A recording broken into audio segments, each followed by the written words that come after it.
رات کو جب عربی مالک سو جایا کرتا تھا تو اس کی گول مٹول بیوی میرے کوارٹر میں آ جاتی اور پھر مجھے کہتی کہ مجھے لگام ڈالو اور میں بنتی ہوں۔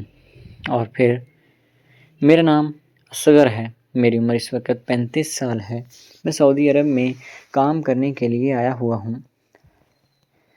میرا تعلق پاکستان سے ہے، حالات بہت زیادہ خراب ہو گئے تھے، اس وجہ سے مجھے یہ اڑان بھرنی پڑی۔ میں اپنا سارا کچھ چھوڑ چھاڑ کر سعودی عرب میں رہتا ہوں۔ مجھے یہاں پر آئے ہوئے 5 سال ہو چکے ہیں۔ میں جب یہاں پر آیا تھا تو شروع میں بہت مشکلات کا سامنا کرنا پڑا تھا، لیکن وقت کے ساتھ ساتھ میرا کام سیٹ ہونے لگا تھا اور میں ایک گھر میں ڈرائیور کا کام کرتا ہوں۔ پہلے تو مجھے یہاں پر کام کرنے کے بعد اپنے گھر چلے جانا ہوتا تھا، گھر جا کر میں آرام کرتا تھا، گھر سے مطلب جہاں پر میں نے رہائش رکھی ہوئی تھی۔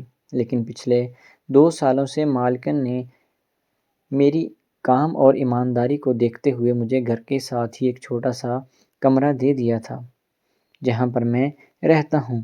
اگر وہ انہیں کہیں ایمرجنسی میں بھی ضرورت ہوتی تھی تو مجھے وہیں سے جگا لیتے تھے اور مجھے پھر اپنے ساتھ لے جایا کرتے تھے۔ عربی مالک کا اپنا تیل کا کنواں تھا، اس لیے وہ زیادہ تر کام میں ہی بزی رہتا تھا اور مالکن بہت کمال کی چیز تھی، وہ بہت خوبصورت تھی۔ حالانکہ عربی لوگ عام طور پر بہت زیادہ پردہ کرتے ہیں، لیکن مجھے وہ اپنی ہی گھر کا فرد سمجھتے تھے، اس لیے میرے سامنے کوئی پردہ نہیں ہوتا تھا۔ وہ ویسے ہی آ جایا کرتے تھے اور ویسے بھی میرا کام ان کے زیادہ تر گھر میں ہی ہوتا تھا، اس لیے مجھے کوئی خاص پردہ وغیرہ نہیں کرتے تھے۔ پہلے تو میں مالک کے ساتھ ہی جاتا تھا، لیکن بعد میں مالک نے کہہ دیا تھا کہ تم بیگم صاحبہ کو اگر کہیں ضرورت ہوتی ہے تو تم انہیں لے کر جایا کرو۔ اس لیے اب مالکن کا میں پرسنل ڈرائیور بن چکا تھا، میں انہی کے ساتھ جایا کرتا تھا، جہاں کہیں بھی انہیں ضرورت ہوتی تھی تو وہ مجھے ہی اپنے ساتھ رکھتی تھی۔ عربی نے 2 شادیاں کی ہوئی تھی، یہ اس کی دوسری بیوی تھی۔ یہ بہت خوبصورت اور جوان تھی اور کھلی جسامت کی مالک تھی۔ میں تو جب شروع میں آیا تھا تو مجھے بڑی شرم محسوس ہوتی تھی اور یہ بھی محسوس ہوتا تھا کہ یہاں کی عورتیں کتنی خوبصورت ہیں اور ایک ہماری ہیں کہ ہمیں سمجھ میں نہیں آتا کہ ہمارے ساتھ اتنی زیادہ زیادتی کیوں ہوئی ہے۔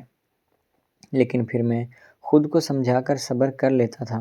اب چونکہ مجھے یہاں پر کام کرتے ہوئے کافی وقت ہو چکا ہے، اس لیے مجھے عادت ہو چکی ہے، لیکن میں جب بھی مالکن کو دیکھتا ہوں تو میرے دل میں بہت عجیب عجیب خیالات آتے ہیں۔ میں بہت اپنے آپ کو کنٹرول کرنے کی کوشش کرتا تھا، لیکن کبھی کبھی رات کے وقت میں اپنا کنٹرول کھو دیا کرتا تھا اور پھر خود اپنی خوشی حاصل کر لیتا تھا۔ مجھے پتہ تھا کہ یہ بہت غلط ہے، میں خود بھی شادی شدہ تھا، لیکن میری یہاں پر اور کوئی بھی چارہ موجود نہیں تھا، اس لیے مجھے یہی کام کر کے اپنا گزارا کرنا پڑتا تھا۔ جیسا کہ میں نے ذکر کیا تھا کہ یہ مالک کی دوسری شادی تھی، تو مالک 60 سال کا ہو چکا تھا، کافی بوڑھا بھی تھا، اس لیے اب اس میں اس طرح کی طاقت نہیں رہی تھی کیونکہ اس نے یہ شادی بہت لیٹ عمر میں کی تھی۔ اب اس میں اتنی زیادہ طاقت اور اس طرح کی انرجی موجود نہیں تھی، تو پھر وہ مالکن کا کام تسلی بخش نہیں کر پاتا تھا، اس لیے مالکن زیادہ تر مالک سے لڑائی جھگڑا ہی کرتی رہتی تھی۔ مالک اسے بہت سمجھاتا تھا کہ میں بوڑھا ہو چکا ہوں، میں تمہیں جتنا تم چاہو میں پیسہ دینے کے لیے تیار ہوں، لیکن وہ پیسے کے علاوہ کسی اور چیز کی مانگ کرتی تھی، جو کہ مالک اپنی عمر زیادہ ہونے کے باوجود اس کو دے نہیں پا رہا تھا۔ اس لیے مالکن بہت چڑچڑی سی رہنے لگی تھی۔ ایک دن مالکن نہا کر باہر صحن میں آئی تو وہاں پر میں گاڑی صاف کر رہا تھا۔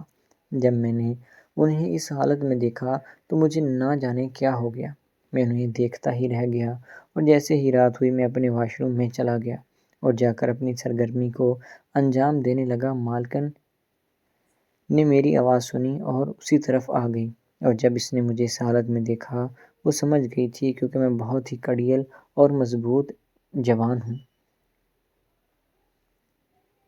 جب اس نے مجھے اس حالت میں دیکھا تو وہ سمجھ چکی تھی کہ میں بھی اس کے کام آ سکتا ہوں۔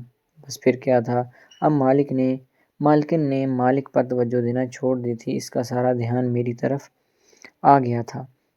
اب اس نے پہلے سے زیادہ وقت مجھے دینا شروع کر دیا تھا اور میں ہی اس سے دور بھاگنے کی کوشش کرتا تھا، لیکن وہ میرے پیچھے پیچھے آنے لگی تھی کیونکہ اب اسے اس کا ہدف دکھائی دے چکا تھا اور اس نے منزل کا تعین بھی کر لیا تھا، اس لیے اب یہی کوشش کر رہی تھی کہ کسی طریقے سے وہ مجھے پا سکے۔ اور ایک مالک اور مالکن کے درمیان رات کو بہت جھگڑا ہوا۔ مالکن بہت غصے میں ٹہلتے ہوئے میرے کمرے کی طرف آ گئی۔ آ کر اس نے دروازہ کھٹکھٹایا۔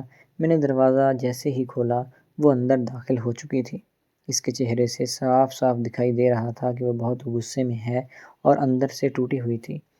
میں نے اس سے بات چیت کرنا شروع کی اور اس کی پریشانی سنی تو مجھے اس پر ترس آنے لگا، اور جب اس نے مجھے دیکھا کہ میں اس سے ہمدردی جتا رہا ہوں اور اس کے لیے ہمدردی کا کندھا میں نے آگے بڑھایا تھا، تو وہ سمجھ گئی تھی کہ میرے دل میں بھی اس کے لیے کچھ ہے۔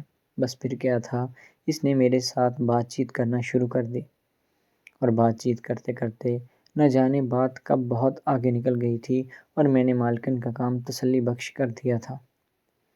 مجھ سے وہ بہت خوش ہو گئی تھی اور خوش ہونے کے بعد اس نے مجھے صبح اچھے خاصے پیسے بھی دے دیے تھے اور کہا تھا کہ تمہیں پریشان ہونے کی کوئی ضرورت نہیں ہے اور نہ ہی تمہیں اب واپس جانے کی کوئی ضرورت ہے۔ تمہیں جتنا پیسہ چاہیے میں دے دوں گی، لیکن تم نے کبھی واپس جانے کا نام نہیں لینا، اور مجھے تم بہت اچھے لگتے ہو۔ میرے شوہر کے بارے میں تم ضرور جانتے ہو، لیکن میں تمہیں یہاں سے کہیں جانے نہیں دوں گی۔ میں بھی وہیں پر کام کرنے لگا تھا اور جب مالکن مجھے اپنے کام کے لیے بلاتی تو اس کا کام بہت اچھے سے کرتا اور مجھے اچھے خاصے پیسے بھی دے دیتی تھی، جس سے میری تنخواہ سے زیادہ میری اوپری محنت کے پیسے بننے لگے تھے۔ میں نے اچھا خاصا پیسہ جوڑ لیا تھا اور اس کے بعد میں نے مالکن سے چھٹی مانگی، لیکن وہ مجھے چھٹی دینے کے لیے تیار نہیں تھی۔ بس پھر کیا تھا، میں نے اس کا کام کرنا چھوڑ دیا تھا کیونکہ میں اس سے تھک چکا تھا اور میں نے وہاں سے کام چھوڑا اور واپس پاکستان آ گیا تھا۔ اب یہاں آ کر میں نے کریانے کی دکان بنائی ہے اور میرا گھر کا گزارا اچھے سے چل رہا ہے۔ اب میں اللہ تعالیٰ سے آج تک کی معافی مانگ رہا ہوں کہ جو گناہ مجھ سے سرزد ہوا ہے مجھے اس کے لیے اللہ تعالیٰ معاف کر دے۔ میں جب وہ چیز سوچتا ہوں کہ میں شادی شدہ ہونے کے باوجود کیا حرکتیں کرتا رہا ہوں تو میرا دل خون کے آنسو روتا ہے اور میں معافی مانگنے کی کوشش کر رہا ہوں، تو دعا ہے کہ اللہ تعالیٰ مجھے بھی معاف کر دے، اور جو لوگ غلط کاموں میں مصروف ہیں تو اللہ تعالیٰ انہیں بھی بچنے کی توفیق عطا فرمائے۔